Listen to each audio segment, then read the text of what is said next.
മമ്മൂട്ടി തീവ്രവാദിയാണെങ്കിലും അല്ലെങ്കിലും നമുക്ക് യാതൊരു കുഴപ്പവുമില്ല.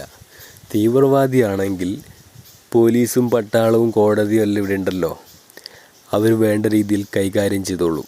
അതിന് സിനിമ കാണുന്ന പ്രേക്ഷകർ ഒട്ടും ഭയക്കേണ്ട കാര്യമില്ല. ഇനി എന്തെങ്കിലും താല്പര്യമില്ലെങ്കിൽ സിനിമ കാണണ്ട. നിങ്ങൾക്ക് സിനിമ ഇഷ്ടപ്പെടുന്നുണ്ടെങ്കിൽ, സിനിമ നിങ്ങളെ രസിപ്പിക്കുന്നുണ്ടെങ്കിൽ നിങ്ങൾക്കത് കാണാം. ഇനി അതിലുള്ള പേരുകൾ, എന്തെല്ലാം പേരുകളുണ്ട്. ഇപ്പം ക്രിസ്തീയ സമൂഹത്തിൽ തന്നെ അയൽവാസികളെ അടിച്ചു കൊല്ലുന്നവരും അടിക്കുന്നവരും സ്വന്തം അതിരിൽ പ്രശ്നം ഉണ്ടാകുന്നവരില്ലേ. മുസ്ലിങ്ങളിൽ തന്നെ അങ്ങോട്ടും ഇങ്ങോട്ടും അടികൂടുന്നവരില്ലേ.